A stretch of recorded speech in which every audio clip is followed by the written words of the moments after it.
Tirhan kayo ng ahas dito. Kulang na nga tayo. Halimbawa, kulang-kulang na nga sa sobrang dumi pa nung kapaligiran. So, lalo namang magkakasakit itong matatanda na to. Hello guys! Kawapo, kawapa. Gandang hapon sa ating lahat. So, ito, nakakapag-vlog tayo bigla. At hindi natin na inaasahan. So, guys, si tatay pala,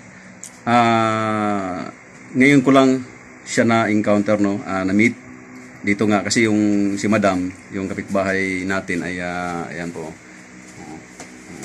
So parang nakasimangot o ano, ayan nakangiti na. So nagpagawa ng washing machine.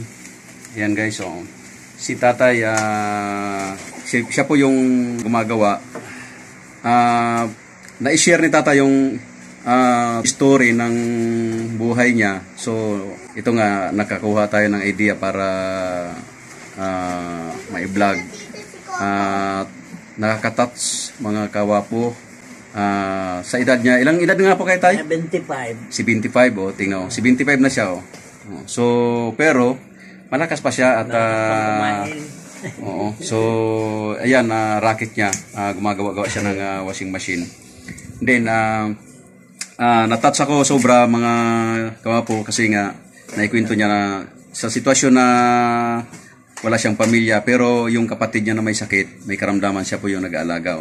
So walang nagbibigay sa kanila, walang nagsusustinto. So nabubuhay sila sa pamamagitan ng kanyang racket nga na paggawa, home service ng washing machine. So guys, ipagpatuloy natin bukas at nangako tayo kay tatay na puntahan natin sa kanila at tingnan natin yung actual na kalagayan niya at yung kanyang kapatid na sinabi na siya inaalagaan niya. Base doon sa ating matutunghayan bukas ay mananawagan ako sa ating mga kaibigan na mga vlogger din, na mga kumikita na ma-income na, kasi nga tayo ay isang small vlogger pa lang, hindi pa tayo nag-income at wala pa po tayong kakayanan para mag-sponsor. Ano po? So guys, abangan natin. So yun, dito nga pala kami sa bahay ni tatay. Kasama ko yung aking mga kapitbahay din na willing din tumulong. Tay, ano nga pong pangalan niyo tayo? Erning. Ano sa dito po? Ernesto Manalo ang ano niyo? Medalling. Tejero.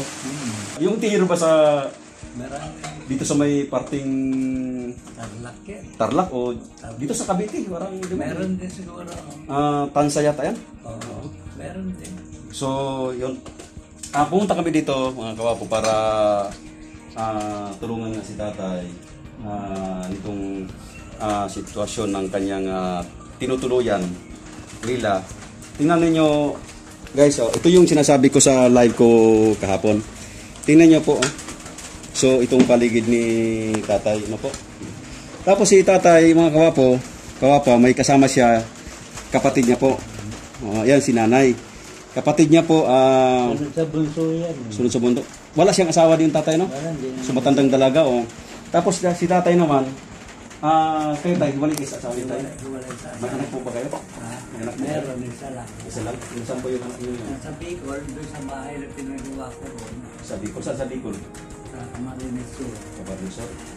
So, yun nga, bali, silang dalawa ang nakatira dito sa bahay na to. Tapos itong bahay na to, nabili daw ng kanyang pamangkin. Pamangkin daw.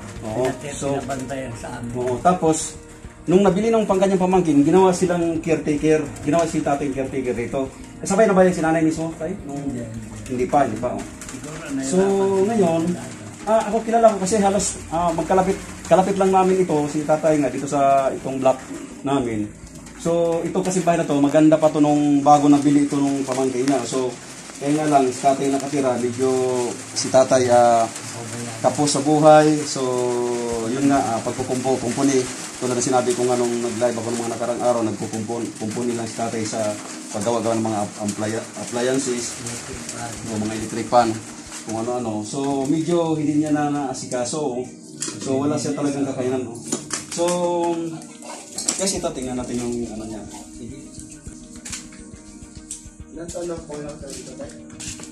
Yung po yung lababo, mga kawapo. Ito lang lababo nila. So, tayo dito kayo nagluluto tayo? Oo. Dito kayo nagluluto? Oo, dyan sa sulok. Tapos ito yung CR niya, no? CR niya, oh. So, ngayon, Hindi naman kumatagal so si nanay, ay dito lang siya nakatira. Family. Si nanay, dito lang siya lagi. Medyo may diferensya siya sa paningin, si nanay.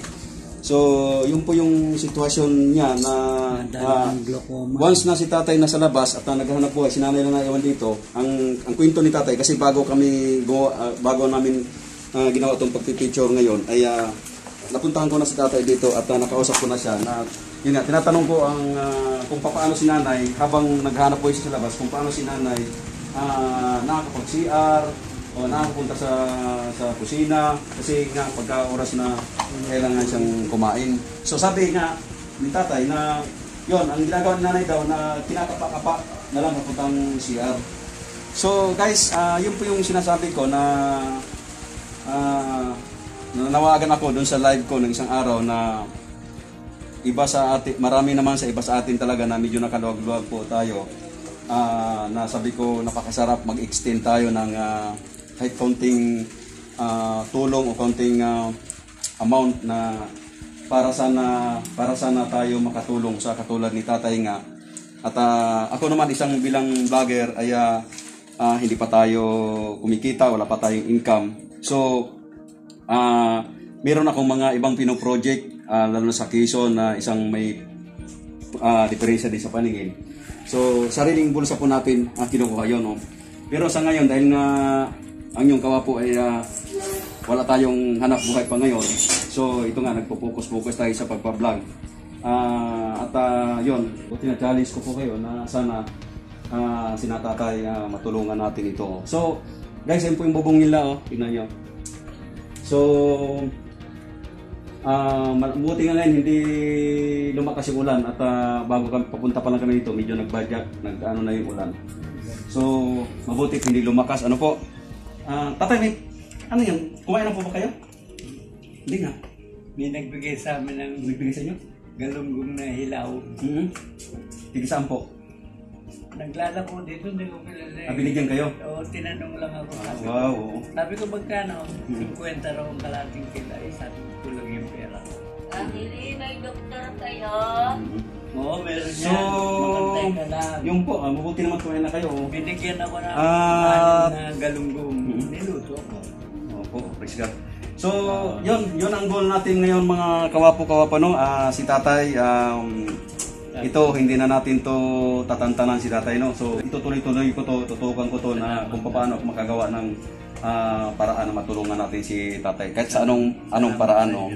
So, yun nga, ako, nananawagan po ako sa inyo na sana mag-extend tayo kung ano man yung kakayanan. Kung anong kaya natin. Kasi, napakasarap, tulad ng sinabi ko nga, napakasarap po sa pakiramdam pag nakatulong tayo, pag-abot tayo ng kunting tulong katulad nila tatay na talagang nakakaawa yung kanilang sitwasyon. So guys, ito nga, nagsama ko ng mga, pakita ko yung mga kagupuhan ng mga kasama natin.